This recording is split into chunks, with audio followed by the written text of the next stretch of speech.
آخری سپارہ۔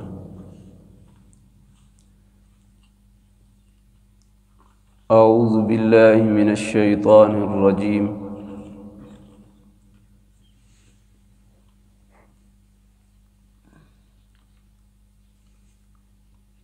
میں پناہ مانگتا ہوں اللہ کے نام کے ساتھ شیطان مردود کے شر سے۔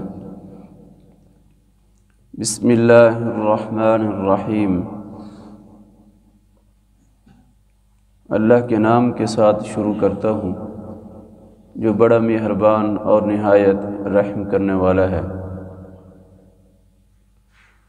تبت یدا ابی لہب وتب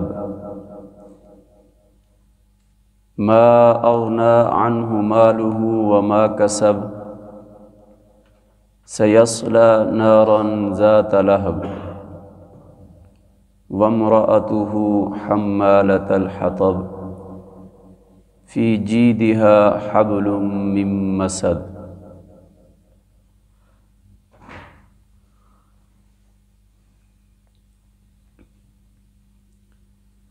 سورۃ اللہب مکیہ، یہ سورۃ لہب ہے، مکی سورت ہے، مکہ میں نازل ہوئی۔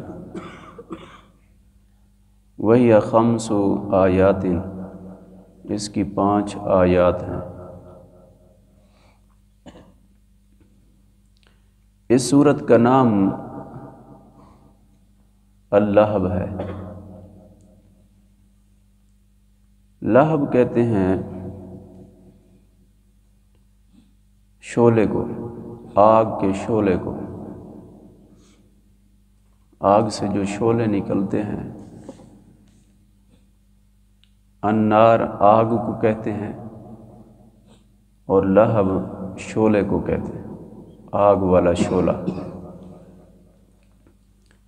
اس سورت کا نام اس لیے لہب رکھا کہ اس سورت کی پہلی آیت، اس میں تبت یدا ابی لہب،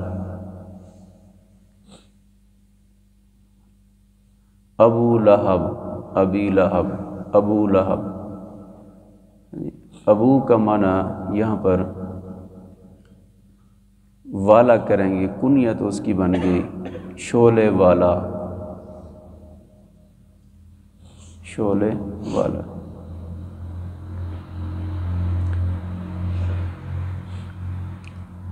یہ تو اس کی وجہ تسمیہ ہے کہ شعلے والے کا اس صورت میں ذکر ہے، اس وجہ سے اس صورت کا نام اللہب رکھ دیا۔ اب شعلے والا کون ہے؟ وہ ہے عبد العزیٰ، عبد العزیٰ۔ ابو لہب تو اس کی کنیت تھی، شعلے والا اس کو کہتے تھے، لیکن اس کا نام کیا تھا؟ عبد العزیٰ۔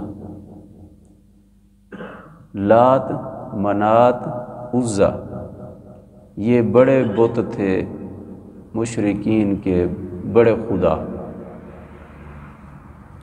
دیوتاؤں کے ان کے نام تھے، جو ان کے 360 بت تھے خدا، جو انہوں نے خانہ کعبہ میں رکھے ہوئے تھے۔ ان میں سے سب سے بڑا جو خدا ان کا تھا وہ 3 تھے، لات، منات، عزیٰ۔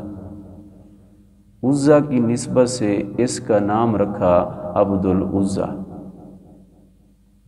یہ حضور صلی اللہ علیہ وسلم کا ستیلا چچا تھا۔ عبد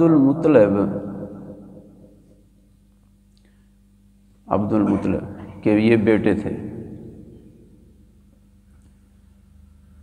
یہ عبد المطلب اپنے قبیلہ کے سردار تھے۔ جب وہ فوت ہو گئے تو ان کو سردار بنا دیا گیا۔ عبد المطلب جب زندہ تھے تو اس وقت ان کے حالات کمزور تھے، مالی حالات، لیکن جب ابو لہب آیا، سردار بنا، قبیلہ بنو ہاشم کا، تو اس وقت اس کے پاس بڑا پیسہ تھا، مال تھا، یہ مالدار تھا ابو لہب۔ ابو لہب مشہور ہو گیا، اس کا چہرہ جو ہے، چہرہ خوبصورت چمکدار، آگ کی طرح جیسے شعلہ چمکتا ہے نا، ایسے چمکتا تھا۔ اس وجہ سے اس کی کنیت مشہور ہو گئی، ابو لہب شعلے والا، نام اس کا لوگ بھول گئے، اس کو کہتے تھے ابو لہب شعلے والا، تو چہرے کی وجہ سے۔ خوبصورت بھی تھا، صورت بھی تھی، مال بھی تھا، دونوں چیزیں جمع ہو گئی، جو لوگوں کو کیا کرتی ہیں، زیادہ مرغوب کرتی ہیں۔ تو لوگ اس کی بات کو کچھ سنتے تھے، اس کے شکل و شباہت کی وجہ سے، اس کے مال و دولت کی وجہ سے۔ تو حضور صلی اللہ علیہ وسلم کے خاندان سے تھے،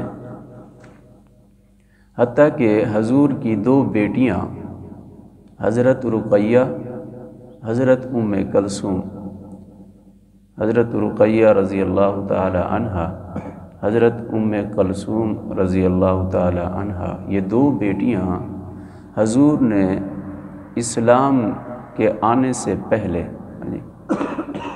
ابھی حضور نے اسلام کا، حضور کو بعثت یعنی آپ نے نبوت کا اعلان نہیں کیا تھا، نبوت کے اعلان سے پہلے حضور کی یہ 2 بیٹیوں کا نکاح ابو لہب کے 2 بیٹوں سے ہوا، عتبہ عتیبہ سے، عتبہ اور عتیبہ سے۔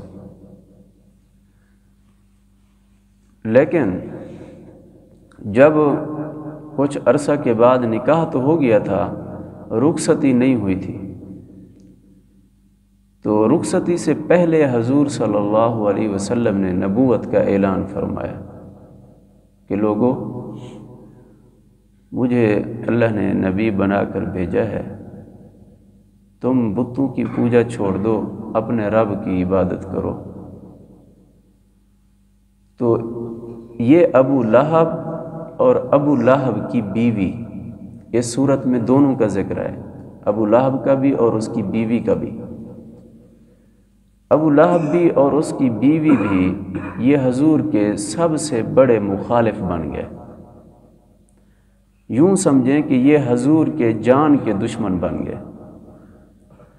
جیسے سب سے اول، سب سے بہترین حضور کے ساتھی سیدنا حضرت ابو بکر صدیق رضی اللہ تعالی عنہ ہیں، افضل البشری بعد الانبیاء، انبیاؤں کے بعد، نبیوں کے بعد انسانوں میں سب سے افضل انسان وہ سیدنا حضرت ابو بکر صدیق ہیں۔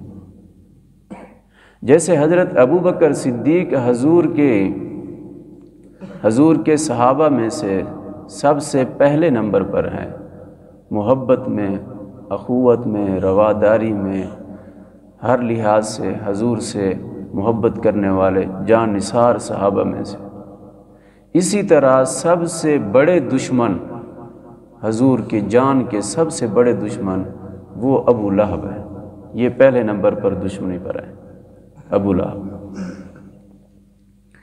سورۃ شعراء سپارہ نمبر 19، اس میں ایک آیت اتری نبوت کے بعد، وَأَنذِرْ عَشِيرَتَكَ الْأَقْرَبِينَ، اللہ نے حضور کو حکم دیا کہ دعوت دو اپنے خاندان کے لوگوں، اپنے لوگوں کو دعوت دو، اپنے قبیلہ کے لوگوں کو دعوت دو۔ وَأَنذِرْ عَشِيرَتَكَ الْأَقْرَبِينَ، جو آپ کے قریب لوگ ہیں، آپ کے رشتہ دار ہیں، جو ان کو اسلام کی دعوت دو۔ تو حضور صلی اللہ علیہ وسلم صفا کی پہاڑی پر کھڑے ہو کر آواز لگائی۔ عرب میں جب کسی کو اکٹھا کیا جاتا لوگوں کو، تو ایک مخصوص آواز لگائی جاتی تھی، تو حضور صلی اللہ علیہ وسلم نے ایک مخصوص آواز لگائی کوہ صفا کی پہاڑی پر کھڑے ہو کر، تو یہ سارے لوگ جمع ہو گئے جو اپنے لوگ تھے، کیونکہ حضور صلی اللہ علیہ وسلم کا گھر خانہ کعبہ کے یہ آب زمزم کا کنواں اور اس سے آگے صفا کی پہاڑی ہے، صفا پہاڑی سے نکلیں تو آگے جو ہے حضور صلی اللہ علیہ وسلم کا گھر تھا۔ آپ صفا کی پہاڑی پر آواز دی اپنے سارے لوگوں کو، تو سارے لوگ جمع ہونے لگے۔ جب سارے لوگ جمع ہوئے اس میں ابو لہب بھی تھا، عبد العزیٰ۔ ابو لہب بھی جمع ہو گئے سارے۔ حضور صلی اللہ علیہ وسلم نے فرمایا اگر میں آپ سے یہ کہوں، لوگوں سے کہا، اگر میں آپ سے یہ کہوں کہ اس پہاڑ کے پیچھے کوئی ایسا ہے جو آپ پر حملہ کرے، دشمن ہے اور چھپا ہوا ہے، کیا آپ اس بات کو مانو گے؟ تو سب نے کہا ہم آپ کی بات کی تصدیق کرتے ہیں، آپ جو بولتے ہیں سچ بولتے ہیں، آپ بالکل سچ کہیں گے، ہم مان لیں گے۔ حضور نے فرمایا تمہیں میری باتوں پر اتنی یقین ہے تو پھر سنو۔ حضور نے پھر سب لوگوں کو دعوت دی اسلام کی کہ ادخلوا فی السلم کافہ، سارے کے سارے تم اسلام میں داخل ہو جاؤ۔ ولا تتبعوا خطوات الشیطان، جی شیطان کی پیروی نہ کرو، انہ لکم عدو مبین، شیطان جو ہے وہ ہم سب کا کھلا دشمن ہے، اسلام میں داخل ہو جاؤ۔ جب حضور صلی اللہ علیہ وسلم نے یہ بات فرمائی کہ تم اسلام میں داخل ہو جاؤ، تو ابو لہب نے دونوں ہاتھ ایسے کیے، مجمع میں ایسے دونوں ہاتھ کیے، ہلاک ہو، حضور کو فرمایا۔ اب مجمع میں جب ایک بڑا آدمی، قوم کا سردار کسی کی مخالفت کر دے تو یہ لوگوں پر اثر پڑتا ہے۔ پورے مجمع میں اس نے حضور صلی اللہ علیہ وسلم کو اپنے دونوں ہاتھ لہرا کر حضور کی مخالفت کا اظہار کیا تاکہ لوگوں پر حضور کی بات کا اثر نہ ہو۔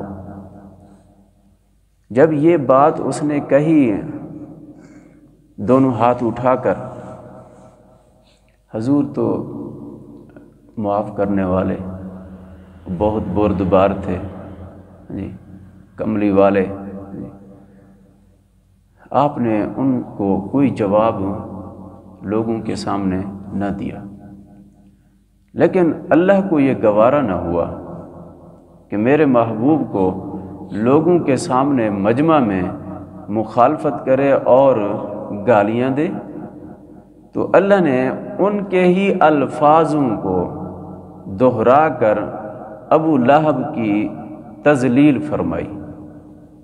اللہ نے فرمایا ابو لہب تیرے دونوں ہاتھ ہلاک اور تباہ اور برباد ہو جائیں۔ تبت، یہ تبت کا معنی ہے ٹوٹ جائیں، یدا کا معنی ہے دونوں ہاتھ۔ اللہ نے فرمایا قرآن کے اندر پھر آیت اتری، یہ پوری سورت اتری، اللہ نے فرمایا ٹوٹ جائیں تیرے دونوں ہاتھ ابو لہب، وتبا، اور تو ہلاک ہو جائے، برباد ہو جائے۔ یہ کس نے فرمایا؟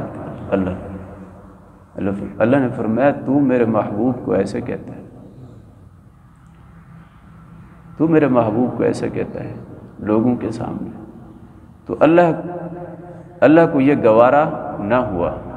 اللہ نے فرمایا ہلاک ہو جائیں ابو لہب کے دونوں ہاتھ، اور یہ ٹوٹ جائیں ابو لہب کے دونوں ہاتھ، وتبا، اور یہ ہلاک ہو جائے، برباد ہو جائے، دونوں معنی ٹھیک ہیں، برباد ہو جائے، ہلاک ہو جائے، اور ہلاک ہوا، برباد ہوا۔ کیسے ہوا؟ جب بدر کی لڑائی ہوئی، بدر کی ہجرت کے بعد بدر کی لڑائی ہوئی تو سب قریش والوں نے، سارے سردار جو تھے قریش کے، سارے قبیلوں کے سردار، سب نے شرکت کی، لیکن ابو لہب کو ڈر تھا کہ اگر میں بدر کی لڑائی میں شریک ہوا کہیں مارا نہ جاؤں، تو یہ بدر کی لڑائی میں شریک نہیں ہوا۔ جتنی سردار شریک ہوئے مشرک، وہ سارے کے سارے بدر کے میدان میں مارے گئے۔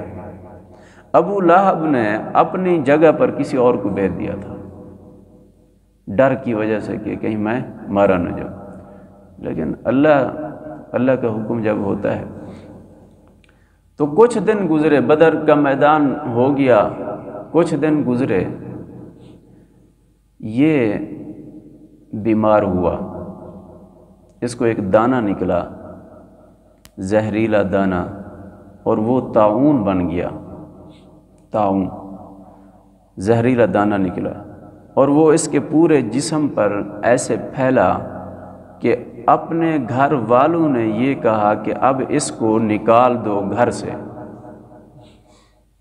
کہیں ایسا نہ ہو کہ یہ طاعون کی بیماری سارے گھر میں پھیل جائے۔ اب یہ زندہ بھی مرنا چاہتا، مر نہ سکتا۔ اب مکہ کے سارے لوگ کہیں بھی اس کو اٹھاؤ، اس کو کہیں اور جگہ پہ اس کو پھینک آؤ، اللہ نے ذلیل کرنا تھا نا۔ تو اس کو وہ طاعون کا وہ دانہ ایسے ذلیل کیا کہ اس کی لاش بن گیا۔ اس کو اٹھایا، مکہ سے باہر لے گئے، حتیٰ کہ یہ اسی ذلت میں یہ مرا۔ جب مر گیا تو کوئی ہاتھ اس کو نہیں لگاتا تھا۔ اب مکہ کے لوگوں نے کہا کوئی لکڑی لے آؤ، ایک گڑھا کھودو، اس کو اسی میں ایسے ہی لکڑیوں کے ساتھ ڈال دو۔ تو اس طرح یہ ذلیل اور خوار ہو کر یہ اس دنیا سے دشمن رسول ختم ہوا، دشمن رسول۔ اسی طرح اس کی جو بیوی تھی وہ بھی حضور صلی اللہ علیہ وسلم کی دشمن تھی، عداوت رکھتی، بغض رکھتی، اتنی بغض رکھا کہ اپنے بیٹوں سے کہا، عتبہ اور عتیبہ سے، جن کے نکاح حضور کی بیٹیوں سے ہو چکے تھے، اس نے اپنے بیٹوں سے کہا، اس کا نام تھا ام جمیل، اس نے اپنے بیٹوں سے کہا تم حضور کی بیٹیوں کو طلاق دے دو، جب طلاق دو گے نا تو اس سے ان کو بڑا صدمہ ہوگا۔ مقصود تھا حضور کو صدمہ پہنچانا کہ دو بیٹیوں کو یک لخت طلاق ہوگی۔ تو ان دونوں نے ماں کے کہنے پر حضور کی بیٹیوں کو، حضرت رقیہ کو، حضرت ام کلثوم کو طلاق دے دی، اور یہ دونوں بیٹیاں حضور کی، حضرت رقیہ اور حضرت ام کلثوم، یہ دونوں بیٹیاں حضور کی حضرت سیدنا عثمان غنی رضی اللہ تعالی عنہ کے نکاح میں آئی، یکے بعد دیگر، یکے بعد دیگر، کہ پہلی بیٹی حضور نے دی حضرت عثمان رضی اللہ تعالیٰ عنہ، تو ان کی وفات ہو گئی۔ پھر حضور نے اپنی دوسری بیٹی حضور صلی اللہ علیہ وسلم نے حضرت عثمان کو دی۔ حضرت عثمان رضی اللہ تعالیٰ عنہ وہ صحابی رسول ہیں، حضور کے 1,24,000 صحابہ ہیں، اور حضور کے کتنی صحابہ؟ 1,24,000۔ 1,24,000 صحابہ میں سے ایک ہی صحابی ہیں جو ذی النورین ہیں، جو ذی النورین ہیں، یعنی کہ کسی نبی کی 2 بیٹیاں کسی کے نکاح میں آئی ہوں تو وہ صرف اور صرف کون ہے؟ حضرت سیدنا عثمان غنی ہے۔ حضرت سیدنا عثمان غنی رضی اللہ تعالیٰ عنہ کو یہ بہت بڑا اعزاز ہے، اس لیے آپ کو ذو النورین کہتے ہیں۔ تو حضور کی بیٹیوں کو طلاق ہو گئی، اور ان کے بیٹوں نے، ابو لہب کے بیٹوں نے ماں کے کہنے پر، ابو لہب کی بیوی ام جمیل کے کہنے پر طلاق دے دی۔ طلاق دینے کے بعد عتیبہ حضور کی محفل میں آتا ہے، صحابہ بیٹھے ہیں، آ کر کہتا ہے میں نے آپ کی بیٹی کو طلاق دے دی، صرف کیا غم دینے کے لیے، حالانکہ بات تو پہنچ جاتی۔ صحابہ بیٹھے ہیں اور آ کر کہتا ہے برملا کہ میں نے طلاق دے دی، اور طلاق دینے کے الفاظ کہنے کے بعد اور بہت سی بری ایسی باتیں، ناشائستہ باتیں کی جس سے حضور کا دل دکھا، غم ہوا حضور صلی اللہ علیہ وسلم کو۔ ایک تو طلاق دے دی، طلاق دینے کے بعد پھر محفل میں آنے کا اور لوگوں کے سامنے اعلان کرنے کا کیا فائدہ ہے، اور پھر یہ بھی بات ہو گئی، اور آگے بڑھا اس نے اور ایسی باتیں کی جو دل دکھانے والی تھی۔ تو حضور صلی اللہ علیہ وسلم نے بد دعا کی اس کو۔ حضور نے فرمایا اے اللہ اس پر ایک ایسے کتے کو مسلط کر جو اس کو پھاڑ دے، اور ہوا پھر ایسے۔ عتیبہ جو ہے جب جنگل میں نکلا کسی کام کے لیے سفر پہ جا رہا تھا، تو اسی سفر کے دوران اس پر ایسے درندہ مسلط ہوا کہ اس نے اس کو چیر پھاڑ کے ختم کر دیا۔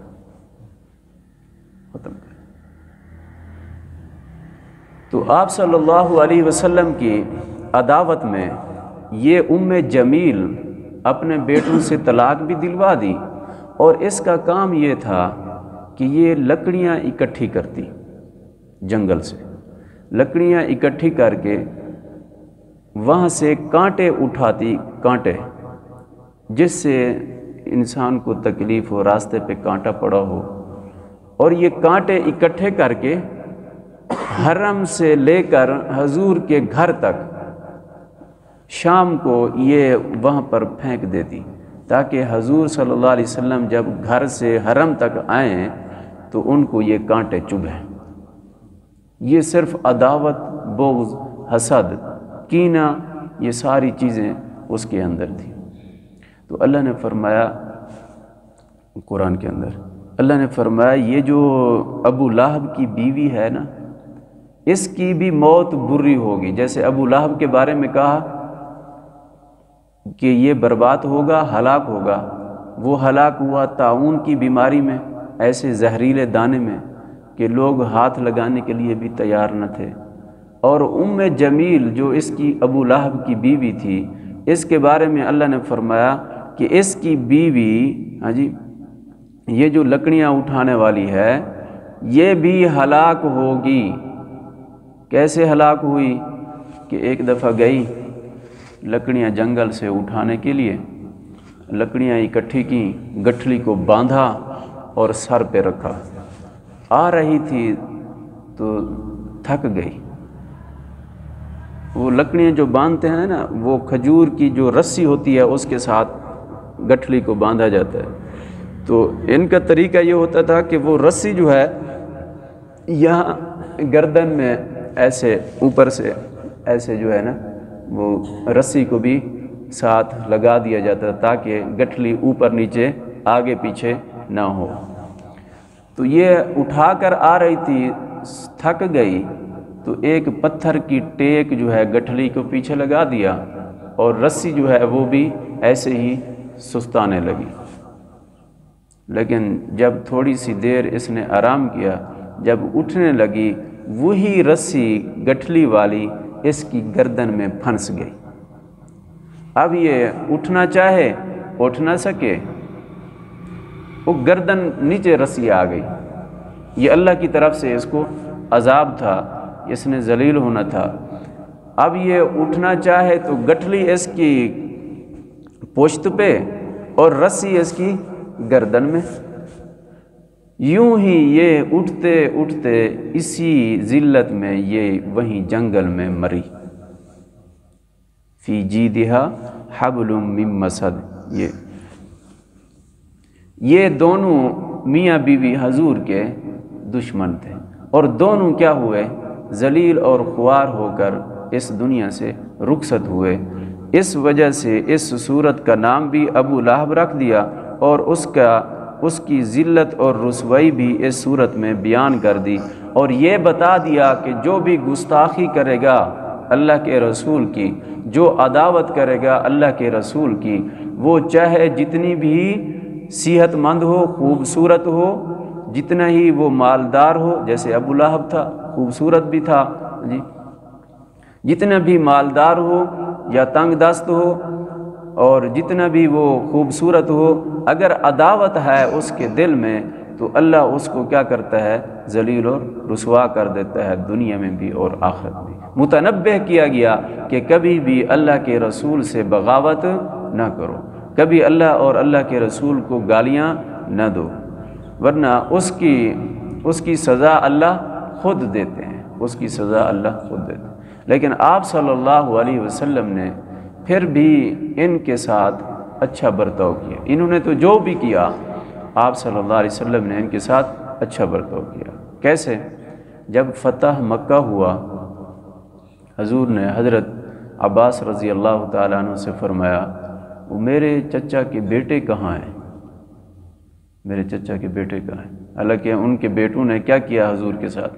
بیٹیوں کو طلاق دی اور حضور کے ساتھ گستاخی کی۔ عتیبہ تو مر گیا، عتبہ بچ گئے تھے۔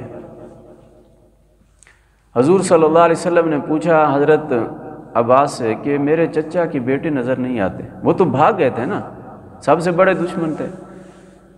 تو حضرت عباس رضی اللہ تعالی عنہ کو فرمایا کہ ان کو تلاش کر کے لاؤ، اور ان کو تلاش کر کے لے آئے، اور وہ جو تھے وہ اسلام میں داخل ہو گئے، حضرت عتبہ۔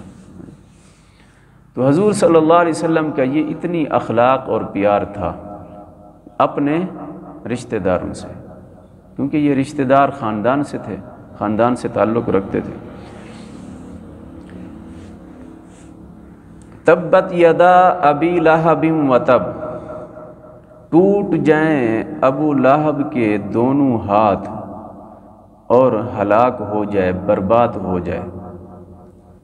ما اغنا عنہ مالہ وما کسب، نہ کام آئے گا اس کا مال، اس کے نہیں کام آیا۔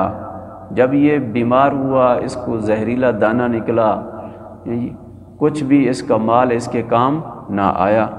ما اغنا، نہ کام آیا، عنہ مالہ، اس کا مال اس کے، وما کسب، اور نہ اس کی کمائی، اس کی کمائی، اس کی دولت اس کے کام نہ آئی۔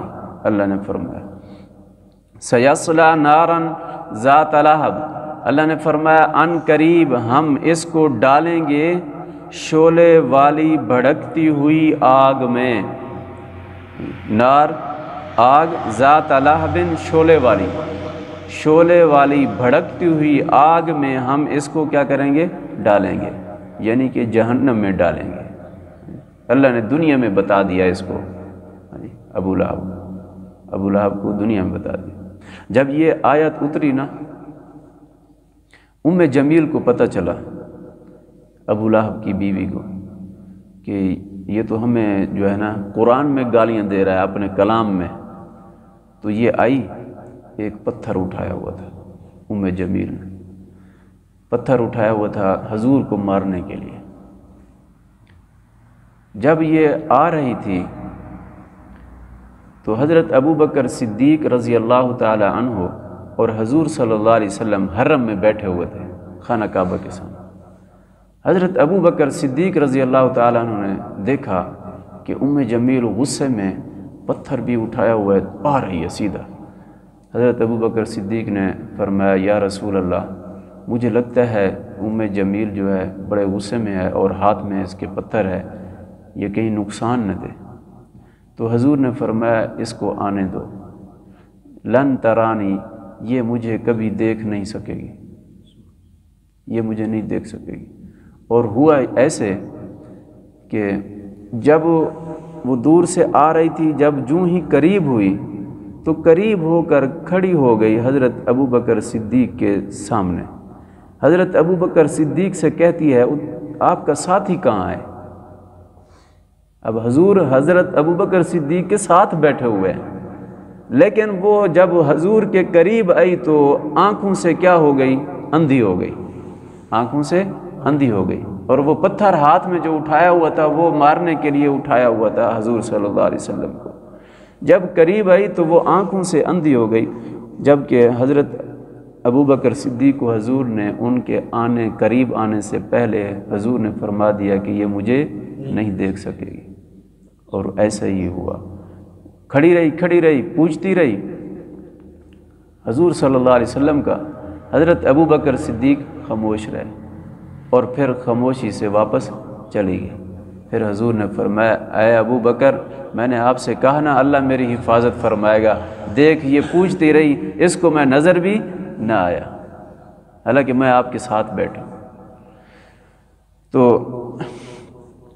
اللہ نے فرمایا ان قریب ہم ان کو شعلے والی بھڑکتی ہوئی آگ میں ڈالیں گے، وَامْرَأَتُهُ اور اس کی بیوی کو بھی کہاں ڈالیں گے؟ جہنم کی آگ میں۔ وَامْرَأَتُهُ اور اس کی بیوی کو بھی جو کہ لکڑیاں اٹھانے والی ہے، حمالۃ الحطب، ہاں جی، لکڑیاں اکٹھی کرنے والی ہے، ہاں جی، لکڑیاں اپنے سر پہ لادنے والی، اس کا کام یہی تھا، کاروبار یہی تھا۔ فی جیدہا حبل من مسد کہ اس کی گردن میں، فی جیدہا اس کی گردن میں رسی ہوگی، ہاں جی، کھجور کی مضبوط رسی، من مسد مسد کھجور کی بنی ہوئی رسی، کھجور کی یہ تنوں کی بنتے ہیں رسیاں، ہاں جی۔ تو اللہ نے ان کی ہلاکت کا بھی پہلے ہی اعلان کر دیا، جب اعلان کر دیا تو ان کا غصہ اور بڑھ گیا، ان کی عداوت اور بڑھ گئی، دونوں کی، میاں بیوی کی۔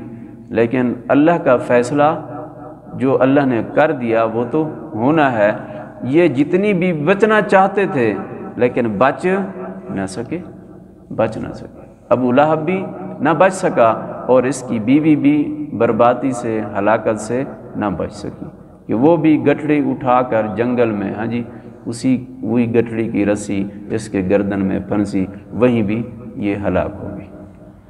فی جیدہا حبل من مسد کہ اس کی، ہاں جی، اس کی گردن میں رسی کس کی؟ کھجور کی بنی ہوئی، من مسد کھجور کی بنی۔